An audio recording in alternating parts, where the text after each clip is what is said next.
नमस्कार, मैं अशोक कुमार पांडे और स्वागत है आपका टीसीएच पर।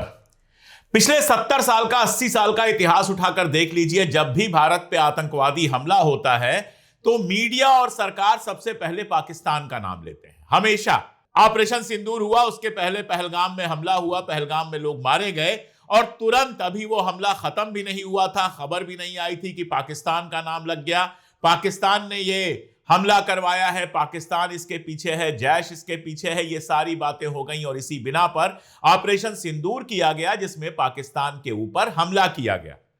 लेकिन दिल्ली ब्लास्ट के मामले में सारा कुछ अलग चल रहा है। दिल्ली ब्लास्ट के मामले में सरकार ने अभी तक पाकिस्तान का नाम नहीं लिया है।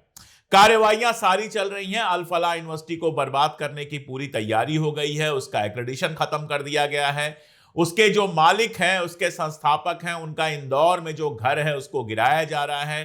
संस्थापक के भाई को किसी 20 साल पुराने मामले में गिरफ्तार किया गया है। सब कुछ हो रहा है, ईडी का छापा पड़ गया है, ये हो रहा है, ये गिरफ्तारी, वो गिरफ्तारी, सब कुछ चल रहा है। नहीं, अगर कुछ हो रहा है तो पाकिस्तान का नाम नहीं लिया जा रहा है। अभी तक सरकारी एजेंसियां तो छोड़ दीजिए, गोदी मीडिया भी पाकिस्तान का नाम नहीं ले रही है। ऐसा क्यों हो रहा है, यह बड़ा आश्चर्यजनक है।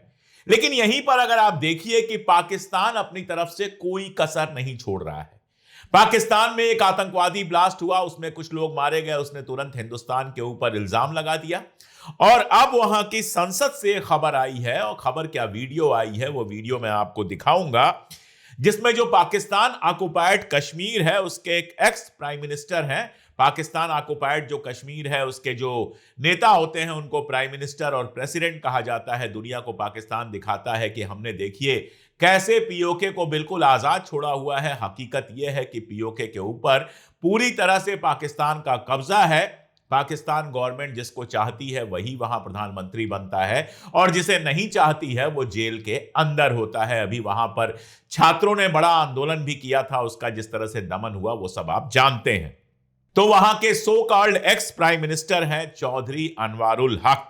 चौधरी अनवारुल हक ने पाकिस्तान ऑक्युपाइड कश्मीर, जिसको वो आजाद कश्मीर कहता है और मैं आजाद कश्मीर कहता हूं, वहां पर वहां की संसद के अंदर, वहां की विधानसभा के अंदर एक भाषण दिया।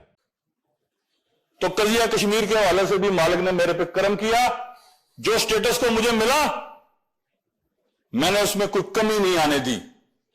इतना जरूर किया कि नरेंद्र मोदी को भी ललकारा, उसकी पूरी हुकूमत को भी ललकारा, उसकी कीमत भी दी, बोल के ये बात कही कि ये फितना खारिज नहीं है, फितना हिंदुस्तान है। इस खाकसार के पहले जुमले पर ये जुमले तब्दील हुए और रिकॉर्ड ने ये बात सुनी, तारीख ने, कि मैंने ये कहा कश्मीर हाउस में बैठ के कि अगर नहीं बाज आओगे बलूचिस्तान को ब्लीड करने से तो लाल किले से लेकर कश्मीर के जंगलों तक तुम्हें घुस के मारेंगे। और अल्लाह के फजलो करम से इस गुनाहगार के लफ्जों की अल्लाह पाक ने हुर्मत रखी। चंद दिनों बाद हमारी मुसल्लह अफवाज ने, हमारे शाहीनों ने अंदर घुस के मारा, और ऐसा मारा आज तक त्यारों की गिनती पूरी नहीं हुई। अब पाकिस्तान के एक स्टेट, एक राज्य का एक्स चीफ मिनिस्टर कह रहा है कि अगर भारत बलूचिस्तान में खून बहाता रहेगा तो हम दिल्ली के किले से कश्मीर के जंगलों तक मारेंगे। और हमारे शाहीनों ने काम किया है, हमारे शाहीनों ने काम किया है। अब शाहीन है कि कायर हैं? मासूम लोगों को मारने की इजाजत कौन सा इस्लाम देता है, ये मुझे बताइएगा। ये मैं नहीं जानता कि कोई कायर ही होगा जो 15-20 मासूम लोगों की जान ले लेगा पहलगाम में या फिर दिल्ली के अंदर। पहलगाम में इन्होंने किसको मारा? जो लोग घूमने गए थे, पति पत्नी वहां घूमने गए थे, पत्नी को नहीं मारा, पति को मार दिया। यह काम इस्लाम के हिसाब से कहां से जायज है? कम से कम मेरी समझ में जितना कुछ मैं जानता हूं कतई नहीं आता है। और यहां पर तो फिदायीन हमला हुआ, और कल जब मैंने सवाल पूछा भी था तो आप में से ज्यादातर लोगों ने कहा था कि फिदायीन हमले के लिए, खुद को मारने के लिए, खुदकशी करने के लिए इस्लाम में कहीं कोई जगह नहीं है। और यह भी है कि ऐसे लोगों का नमाज जनाजा नहीं पढ़ा जाता है, कब्रिस्तान में अलग से इनको दफनाया जाता है। तो जो इस्लाम के हिसाब से गलत है वो ये इस्लाम के नाम पर कर रहे हैं और उसको शाहीन कह रहे हैं। शाहीन नहीं, ये कायर हैं जो मासूम लोगों को मार रहे हैं, ऐसे लोगों को मार रहे हैं जो पूरी तरह से बेगुनाह हैं। खैर वो बात छोड़ दीजिए। तो पीओके का एक्स प्राइम मिनिस्टर, पाकिस्तान का एक इंपॉर्टेंट लीडर, अपनी विधानसभा में खड़ा होकर ऑन रिकॉर्ड कह रहा है कि पाकिस्तान के पाले हुए लोगों ने, पाकिस्तान के भेजे हुए लोगों ने कश्मीर से लेकर लाल किले तक हमला किया और भारत सरकार पाकिस्तान का नाम लेने से बच रही है, डर रही है, क्या है पता नहीं। बातें बहुत बड़ी बड़ी हो रही हैं, करूंगा आगे मैं बात, लेकिन पाकिस्तान का नाम एक बार भी भारत सरकार नहीं ले रही है। क्यों नहीं ले रही है?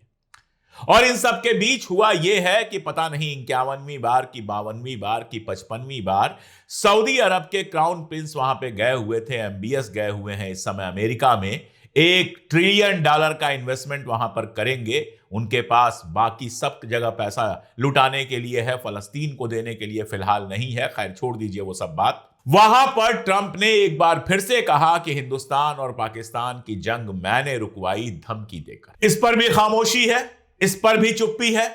और इस बार जब हमला हुआ तो यह नहीं कहा जा रहा है कि पाकिस्तान का हाथ है। कारण क्या है? कारण 2-3 है, मैं आपको समझाने की कोशिश करता हूं। पहला कारण तो यह है कि इलेक्शन का टाइम था, बिहार में इलेक्शन आने वाला था और ऑपरेशन सिंदूर से बहुत ज्यादा उम्मीद की गई थी कि जनता बिल्कुल हमारे साथ खड़ी हो जाएगी। तो ऑपरेशन सिंदूर के बारे में लगातार कहा गया कि वो अभी खत्म नहीं हुआ है, चल रहा है। इसके साथ ही कहा गया कि अगर एक्ट ऑफ टेरर कोई भी होगा तो उसको वार माना जाएगा और उसके बाद पाकिस्तान के खिलाफ जंग शुरू हो जाएगी। अब आप देखिए, दिल्ली में विस्फोट होता है, पहले तो कई दिन तक उसको एक्ट ऑफ टेरर या आतंकवादी कार्रवाई कहा ही नहीं गया। कई दिनों तक यह कहा गया कि वो अनजाने में विस्फोट हो गया था, फला हो गया था, ढिमका हो गया था। बाद में कहा गया कि नहीं, वो आतंकी हमला था, तो एक्ट ऑफ टेरर तो हो गया। अब अगर एक्ट ऑफ टेरर के साथ आप ये कह देते हैं कि पाकिस्तान इसमें शामिल है, इसका मतलब क्या है कि आपने जो पहले कहा था कि अगर एक्ट ऑफ टेरर कोई होगा तो उसको जंग माना जाएगा, उसके हिसाब से आपको जंग में जाना पड़ेगा। अब जंग में जाने से क्या दिक्कत है? क्योंकि जंग को लेकर तो भारतीय जनता पार्टी बड़े ऊंची ऊंची आवाजों में बात करती रही है। 70 साल में कांग्रेस ने यह नहीं किया, मुल्क को कमजोर कर दिया और हमने घर में घुस के मारा और फला और ढिमका।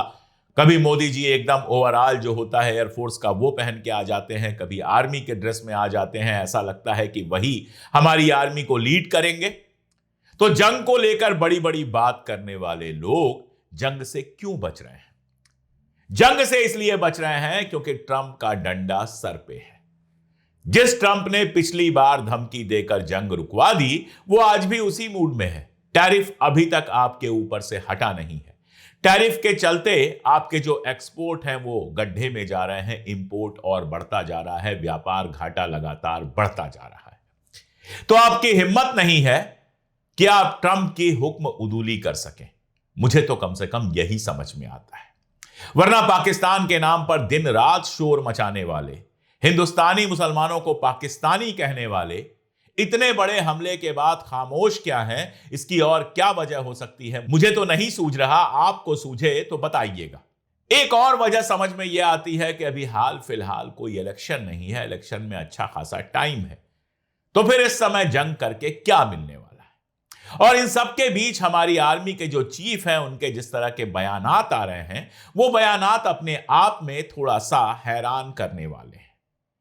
इसके पहले भी हमारे बहुत सारे आर्मी चीफ रहे हैं जिन्होंने बड़ी बड़ी जंगें भी लड़ी हैं, जीती भी हैं, तमाम डेकोरेशन पाया है, सब कुछ हुआ है। लेकिन इसके पहले इस तरह का बयान देने का काम नेता जरूर किया करते थे, हमारे आर्मी के चीफ नहीं किया करते थे। Chanakya institute, Chanakya defence dialogue में जनरल उपेंद्र द्विवेदी भाषण दे रहे थे और भाषण देते समय उन्होंने कहा कि ऑपरेशन सिंदूर तो ट्रेलर था जो 80-82 घंटों में खत्म हो गया। तो आपका असेसमेंट क्या है? इसके जो रिजल्ट्स रहे उसका आकलन क्या है? और सिंदूर 1.0 अगर मैं कहूं 1.0 तो देखिए, मैं तो ये कहना चाहूंगा कि मूवी शुरू भी नहीं हुई थी, सिर्फ एक ट्रेलर दिखाया गया था और ट्रेलर के बाद 88 घंटे में वो ट्रेलर खत्म हो गया था। तो आगे आने वाले हालात कैसे होंगे, ये इसके बारे में हम पूरी तैयारी करके बैठे हुए हैं और अगर कोई ऐसा हमें मौका देता है पाकिस्तान, तो हम उसको भरपूर एक शिक्षा प्रदान करना चाहेंगे उसको कि कैसे एक जिम्मेवार नेशन को अपने पड़ोसियों से बिहेव करना चाहिए। अब आप ये बताइए कि किसने आपसे कहा था कि ट्रेलर दिखाइए, सिनेमा मत दिखाइए? देश की जनता तो सिनेमा देखने के लिए तैयार बैठी हुई थी, विपक्ष पूरा आपके साथ था। जितनी सर्वदलीय बैठकें हुई सब में खड़गे भी शामिल हुए, राहुल गांधी भी शामिल हुए, प्रधानमंत्री महोदय नहीं शामिल हुए, वो दूसरे कामों में लगे होंगे, लेकिन विपक्ष तो पूरा का पूरा शामिल हुआ। विपक्ष ने बयान दिया, चाहे वो कांग्रेस हो, चाहे आरजेडी हो, चाहे समाजवादी पार्टी हो, चाहे साउथ की पार्टियां हो, चाहे नॉर्थ ईस्ट की पार्टियां हो, कोई ऐसी पार्टी नहीं थी जिसने ये कहा हो कि हम जंग के खिलाफ हैं। सभी आपके साथ थे, सभी ने कहा कि जंग जैसे हालात हैं तो हम अपनी सरकार के साथ पूरी तरह से खड़े हैं, सवाल जो पूछने हैं वो बाद में पूछ लेंगे। इतने सब के बाद आपने ट्रेलर दिखाकर फिल्म क्यों नहीं दिखाई? क्या ऐसी वजह थी कि जब आप कहते हैं कि हम बिल्कुल हावी हो रहे थे, उस समय जंग को अचानक रोक दिया गया? ये सारे सवाल पॉलिटिकल सवाल हैं बेसिकली, क्योंकि हिंदुस्तान में जो आर्मी है वो पॉलिटिकल लीडरशिप के अंडर में काम करती है, और पॉलिटिकल लीडरशिप के अंडर में काम करती है तो जंग तभी रुकेगी जब मोदी जी चाहेंगे। जब मोदी के यहां से आदेश जाएगा कि जंग रोक दो तो जंग रुक जाएगी, जब वहां से आदेश आएगा कि जंग शुरू करनी है तो जंग शुरू हो जाएगी। तो सीधा सा मामला है कि यह एक पॉलिटिकल डिसीजन था, यह मोदी जी का डिसीजन था, जिसकी वजह से यह सारा कुछ हुआ कि आपने ट्रेलर दिखाई लेकिन फिल्म दिखाने से रह गए। अब आप बड़ी बड़ी बातें कर रहे हैं, आप कहते हैं पाकिस्तान से प्रायोजित आतंकवाद भारत के लिए चिंता की बात है। जाहिर तौर पर कहीं से भी प्रायोजित आतंकवाद होगा तो चिंता की बात होगी। सवाल यह है कि इसके खिलाफ आप क्या कर रहे हैं? पाकिस्तान का एक मिनिस्टर साफ साफ कह रहा है, एक्स प्राइम मिनिस्टर वहां के पीओके का साफ साफ कह रहा है कि पाकिस्तान ने यह हमला करवाया है, पाकिस्तान के शाहीन कह रहा है, और आप उस पर कोई रिएक्शन नहीं देते हैं। पूरी सरकार उस पर खामोश बैठी हुई है। पाकिस्तान जिम्मेदारी ले रहा है और आप पाकिस्तान का नाम लेने से बच रहे हैं। आप मजबूत प्रधानमंत्री हैं या कमजोर, ये तो जनता तय कर लेगी। हिंदुस्तानी मुसलमानों के खिलाफ मौका मिलते ही बयान आ जाते हैं, मौका मिलते ही कार्रवाई हो जाती है। आप देखिए, अल-फलाह यूनिवर्सिटी मान लीजिए एक बार को शामिल है। अल-फलाह पूरी यूनिवर्सिटी तो शामिल नहीं हो सकती, एजा यूनिवर्सिटी तो शामिल नहीं हो सकती। जो लोग दोषी हैं उनको उठाकर बाहर कीजिए पूरी यूनिवर्सिटी, लेकिन आप बंद करा रहे हैं क्योंकि वहां मुसलमानों को शिक्षा मिलती है, मुसलमानों को सस्ते में इलाज मिलता है। क्या वहां इलाज कराने वाला हर आदमी आतंकवादी है या हर डॉक्टर आतंकवादी है? भाई, जो आतंकवादी हैं उनको आप गिरफ्तार कीजिए। कल को एम्स में कोई ऐसा मिल जाएगा तो एम्स तो नहीं बंद हो जाएगा। कल को अगर दिल्ली यूनिवर्सिटी में ऐसा कोई प्रोफेसर मिल जाएगा, और पहले भी दिल्ली यूनिवर्सिटी के एक प्रोफेसर को गिरफ्तार किया गया था, गिलानी साहब को गिरफ्तार किया गया था, तो यूनिवर्सिटी तो नहीं बंद करा दी गई थी, लेकिन यहां यूनिवर्सिटी ही बंद कराई जा रही है। घर अवैध हो गया, कल तक घर वैध था, लेकिन अब सिद्दीकी का घर जो इंदौर में है वो अवैध हो गया, अचानक इल्लीगल हो गया। अब उस पर बुलडोजर चलेगा। उसके भाई के ऊपर कोई 20 साल पुराना केस है दंगों से जुड़ा हुआ, उसमें कार्रवाई होगी। 20 साल तक कार्रवाई नहीं सूझी, अब कार्रवाई होगी। तो जहां हिंदुस्तानी मुसलमान का मामला है या हिंदुस्तानी का मामला है या विपक्षी नेता का मामला है, वहां तो आप खटाखट एक्टिव हो जाते हो। यहां पाकिस्तान का एक पॉलिटिकल लीडर विधानसभा के अंदर खड़ा होकर कहता है कि हमने हमला करवाया, हमारे लोगों ने दिल्ली का ब्लास्ट किया, और आप खामोश बैठे हो। यह मजबूती की निशानी है कि कमजोरी की निशानी है? यह सवाल मैं दोबारा तिबारा 4 बार पूछना चाहूंगा इस सरकार से। सवाल इसका नहीं है कि पाकिस्तान का उसके पीछे हाथ था कि नहीं। सवाल इसका है कि हमारे 20-22 मासूम लोगों ने जान गंवाई है। सवाल इसका है कि पाकिस्तान खुद क्लेम कर रहा है। पाकिस्तान में अभी किसी बड़े लीडर ने सामने आकर यह नहीं कहा है कि अनवारुल हक जो कह रहा है वो गलत है। एक लीडर ने वहां पर नहीं कहा है। अब तो वहां नया कानून पास हो गया, जिसके बाद वहां का जो आर्मी का चीफ है आसिम मुनीर, वो जिंदगी भर चीफ रहेगा। हो सकता है बहुत जल्द आपको दिखाई दे कि वो राष्ट्रपति की कुर्सी पर भी बैठा हुआ है। उसने भी नहीं कहा एक बार कि अनवारुल हक बेकार की बात कर रहा है। दिल्ली किले पर जो हमला हुआ है, लाल किले पर जो हमला हुआ है, उसमें कहीं से पाकिस्तान का हाथ नहीं है, ये बात उसने भी नहीं कही। यानी पाकिस्तान का एस्टैब्लिशमेंट खामोश बैठा हुआ है अनवारुल हक के बयान पे। लेकिन आप उस बयान को लेकर ना तो इंटरनेशनल फोरम पर जा रहे हैं, ना कोई बयान दे रहे हैं, खामोश बैठे हुए हैं। जांच के नाम पर चीजें चलती रहेंगी। पहले भी हमने देखा है कि 20-20, 25-25 साल जेल में रहने के बाद लोग आजाद हो गए, लोग रिहा हो गए, क्योंकि उनके खिलाफ कोई सबूत नहीं था। हो सकता है 10 साल 15 साल बाद इस मामले में भी हम यही देखें, लेकिन असली सवाल यह है कि विस्फोट तो हुआ है। असली सवाल यह है कि जिन मामलों में 20-20, 25-25 साल लोग जेल में रहे, वो मामले तो थे। जैसे कल वाला मामला जो मैंने डिस्कस किया था इलाहाबाद हाई कोर्ट का, बस में विस्फोट तो हुआ था, 15-20 लोग तो मारे गए थे, 50-60 लोग घायल हुए थे। लेकिन 20-25 सालों में आप यह पता नहीं लगा पाए कि असली गुनहगार कौन था। जिन लोगों को गिरफ्तार किया उनको लगातार गिरफ्तार रखा गया और फाइनली कोर्ट ने रिहा कर दिया। लेकिन सवाल तो यह खड़ा रह गया कि आखिर यह विस्फोट किया किसने था? पुणे में बेकरी में विस्फोट किया किसने था? यह सारे सवाल तो हमारे सामने रह गए। कहीं ऐसा ही ना हो दिल्ली ब्लास्ट के मामले में भी कि एक उम्र पर सारा खेल खेला जाए। जिसने ब्लास्ट में फिदायीन हमला किया या एक्सीडेंट हुआ, सरकार कहती है फिदायीन हमला था, तो हम फिदायीन हमला मान लेते हैं। शुरू में मीडिया और बाकी लोगों ने कहा कि वो एक्सीडेंटल हमला था, तो हमने वो भी मान लिया। हम तो यहां बैठे हैं, हम सिर्फ सवाल पूछ सकते हैं, बाकी ऑफिशियल वर्जन तो ऑफिशियल सोर्स ही देंगे। और इतना सब होने के बाद कहीं ऐसा ना हो कि वाकई पाकिस्तान भारत में और इस तरह की कार्रवाइयां करने के प्लान बना रहा हो, मंसूबे बांध रहा हो, कुछ में कामयाब भी हो जाए और हिंदुस्तानी सरकार हाथ पर हाथ धर के बैठी रहे, किसी ट्रंप के डर से पाकिस्तान का नाम तक न ले।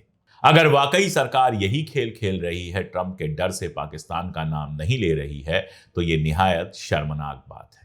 आप बताइएगा आपको क्या लगता है, कमेंट में दर्ज कीजिएगा। और एक अपील मैं लगातार करता हूं, जुड़े रहिए हमारे साथ। अगर मुमकिन हो तो हमारी मेंबरशिप ले लीजिए। 3 रुपए रोज से भी कम की यह मेंबरशिप हमें बहुत ताकत देती है। ज्वाइन बटन आप दबा सकते हैं वीडियो के नीचे, या फिर डिस्क्रिप्शन और पिन कमेंट में हमने ज्वाइन करने के लिंक दिए हुए हैं, उनको फॉलो कर सकते हैं। साथ में हमें सुपर थैंक्स दे सकते हैं। और अगर ये सब मुमकिन ना हो तो चैनल को सब्सक्राइब करके वीडियोज अपने दोस्तों रिश्तेदारों तक तो भेज ही सकते हैं। आज के लिए इतना ही, बहुत शुक्रिया।